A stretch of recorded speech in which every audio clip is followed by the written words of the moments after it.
Évidemment, moi, je me suis régalé, j'ai pris le micro, sauf que je n'ai pas milité pour la pseudo-Palestine arabe, mais pour la Palestine authentique, c'est-à-dire la Palestine juive, avec le seul et vrai peuple palestinien qui est le peuple juif, avec le seul droit de retour qui est l'Alia. Alors, je ne suis pas allé jusque-là, mais au moins j'ai pu dire cette simple vérité que la Palestine, vérité qu'on peut vérifier aujourd'hui en Israël, la Palestine sera éternellement juive. Eh bien, nous avons le plaisir d'être en ligne ce matin avec Aurélien Bernheim. Aurélien, bonjour, Boker Tov. Bonjour, Bokertov. Merci d'être avec nous ce matin à l'approche du Shabbat. Vous avez été d'une certaine manière un des héros de la semaine, bien entendu, toute proportion gardée, parce qu'on vous a vu un peu partout sur les réseaux sociaux avec une vidéo qui est devenue virale très rapidement, où on vous voit en fait défier les pro-palestiniens dans une manifestation et en fait les confronter à travers à vos slogans, on va dire en faveur de l'État d'Israël. D'abord, je veux rappeler que vous êtes, pour ceux qui ne le savent pas, le président du mouvement des étudiants juifs français. C'est-à-dire, c'est un mouvement, vous allez peut-être nous en dire un mot, qui est lié, qui est une sorte du EJF, d'organisation estudiantine, mais on va dire qui revendique une certaine position à droite de l'échiquier politique israélien, on va dire du côté du plus du nationalisme, proche de Jabotinsky que l'on voit juste derrière vous. Alors, d'abord, premièrement, on va dire, on va revenir sur l'actualité, sur ce que vous avez fait cette semaine. D'abord, comment vous avez eu l'idée d'aller provoquer entre guillemets ces manifestants?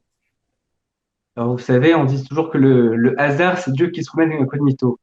Alors, je ne sais pas si c'était Dieu ce jour-là, mais en tout cas, je me promenais avec mon ami Eli, avec qui d'ailleurs j'ai créé le MEGF en juillet 2023. On se promenait à côté de l'Assemblée nationale, qui faisait beau ce jour-là, et on est tombé sur cette superbe manifestation de pro-palestiniens. En général, ces manifestations se tiennent le Shabbat, donc c'est compliqué d'intervenir, de prendre un micro, ce genre de choses. Donc, vu que c'était offert sur un plateau, on s'est dit qu'on allait un peu mettre notre grain de sel, essayer de perturber la manifestation.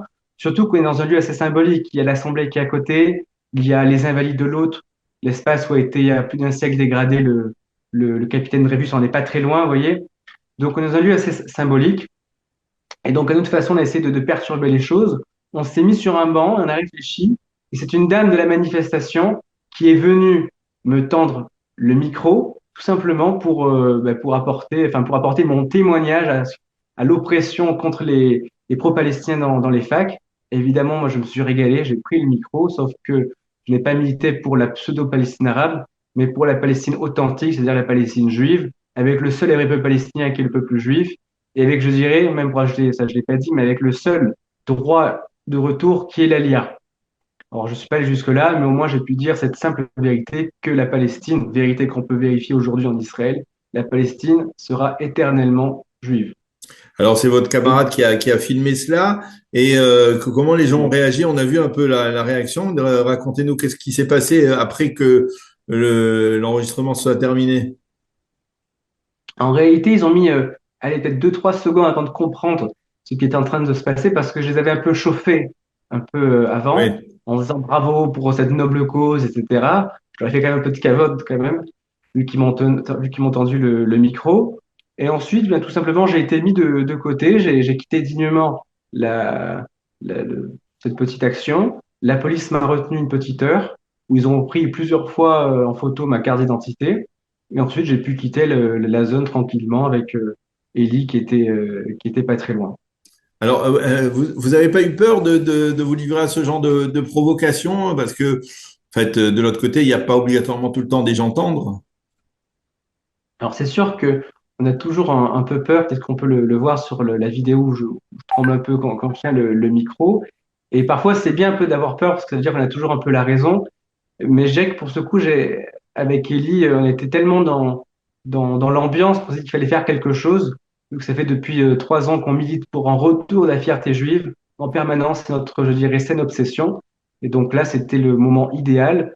Et on s'est un peu jeté à l'eau. Et puis, heureusement, à la fin, ça s'est bien passé. Il n'y a pas eu vraiment de heurts, si ce n'est les médailles de sionistes, ce genre de choses. Mais c'est vrai qu'il n'y a pas eu de violence physique, ce qui aurait pu être le cas, par exemple, je sais pas, sur des endroits comme la place de la République où la police est beaucoup plus loin. Donc là, je dirais, il y avait un cadre particulier qui permettait ce genre de petite action. Alors, concrètement, euh, quelles sont les actions de votre mouvement, du mouvement des étudiants juifs français? Est-ce que il y a de ce type d'activité, de type d'action depuis que, on va dire, depuis le début de la guerre, depuis que les manifestations pro-palestiniennes se multiplient, vous essayez de vous livrer à ce type de provocation, entre guillemets? Alors, vous avez dit la guerre, le MEGF a été créé en juillet 2023.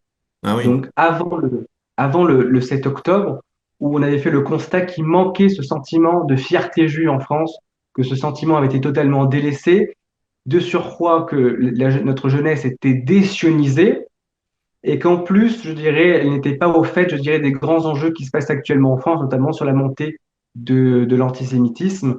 Et donc, on a créé cette association. Et donc, dans cette association, on a deux volets. Un volet, je dirais, intellectuel, de formation, avec chaque mois une conférence avec ce qu'on appelle l'Université Jabotinsky en partenariat avec le KGL de France, sur l'histoire d'Israël, sur les géopolitiques, mais aussi sur l'histoire juive et même l'histoire de France. Et à côté, on a un volet militant. Ce qu'on a pu faire, par exemple, on a une fois déroulé une grande banderole face à Rima Hassan où c'était marqué en grand la France aux Français ainsi que la Judée aux Judéens. On a pu aussi coller des affiches dans des facs, faire des tractages à Sciences Po, à la Sorbonne, distribution aussi de stickers pour l'ensemble des étudiants. Voilà, à notre petit niveau, avec notre équipe de bénévoles, d'étudiants qui sont tous courageux, eh bien, on a réussi à la faire du militantisme, mais un militantisme authentique. Par exemple, quand on parle de sionisme, on n'est pas là pour parler de solution à deux États ou ce genre de choses, ce sont des aberrations historiques et c'est la négation de soi. Au contraire, on est là pour parler d'un Israël, tout simplement, Israël qui est de la mer au Jourdain, ce que réclament aussi les autres individus, sauf que les autres, c'est illégitime, contrairement à nous. Et on essaye ensuite, pareil, de parler de Jabotinsky, du partage de 1123, tout ce genre d'arguments que parfois on peut oublier. Or, ces arguments sont sous nos yeux et nous permettent au contraire d'être des juifs fiers et de légitimer notre cause. Alors, Et en parallèle aussi, comment? on a aussi relancé en octobre de cette même année le mouvement de jeunesse Bétar qui avait disparu pendant longtemps en raison de l'alia de Serhan Yeri. Nous l'avons relancé et donc voilà, donc c'est pour les adolescents. Et on est dans la même démarche, c'est-à-dire renforcement de l'identité juive en connaissant l'histoire, mais tout aussi en se renforçant physiquement, ce qui est naturellement le particularisme de ce mouvement de jeunesse rabbinique. Alors, quelle est l'atmosphère, Aurélien, dans les facs en ce moment? On est dans une période d'après le post-conflit, on va dire, même si la guerre n'est jamais véritablement terminée. Est-ce que les choses se sont un peu calmées dans les universités par rapport au conflit entre Israël et les Palestiniens? Alors, ça dépend des universités. Par exemple, on a beaucoup insisté sur Sciences Po, vu que c'est, par exemple, c'est l'université l'une des plus prestigieuses, c'est une très belle école. Tous les jeudis, vers midi, il y a une commémoration des victimes palestiniennes. Évidemment, on parle des victimes arabes, pas des juifs, hein. Et donc voilà, à chaque fois, il y a ce moment de commémoration. Ils sortent un peu dans la rue Saint-Guillaume.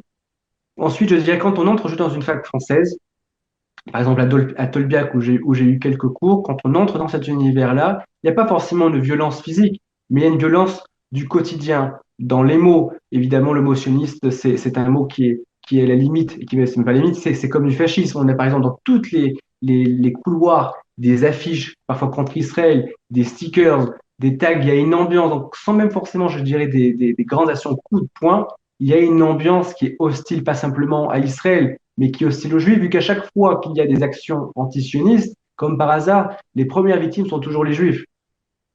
Et tout cela, naturellement, et ça c'est toujours le cas aujourd'hui, avec le regard parfois bienveillant des professeurs, qui sont souvent des professeurs gauchistes, avec parfois l'aval même parfois des administrations des facs, qui n'osent pas trop intervenir. Surtout aujourd'hui, on essaye encore plus de mettre la cendre sous le tapis, vu qu'on dit on est après la guerre, donc on essaye de reprendre un rythme normal. Donc, il y a toujours se laisser aller dans les facs et qui est propice notamment à tous ces pro-palestiniens, même si j'essaie d'être nuancé. Par exemple, pour le cas de Sciences Po, il y a eu un léger petit coup de vis.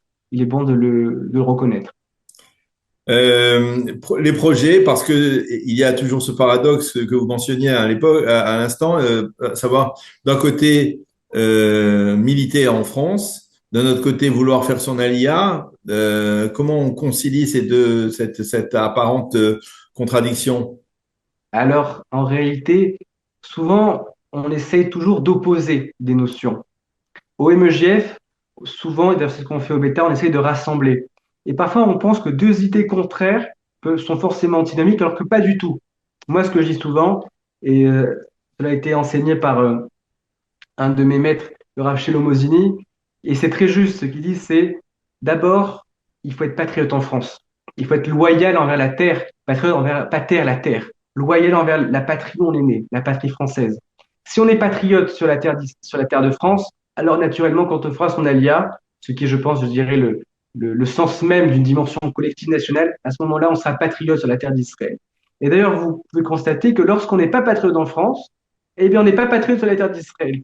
Donc, je dirais, dans une vision sioniste, il faut déjà être patriote sur la terre de France, ce qui est essentiel. Surtout, comme je dis toujours, tant qu'on n'a pas fait son alia, tant qu'on n'a pas un pied dans l'avion en direction de la terre d'Israël, il faut être patriote envers la terre de France.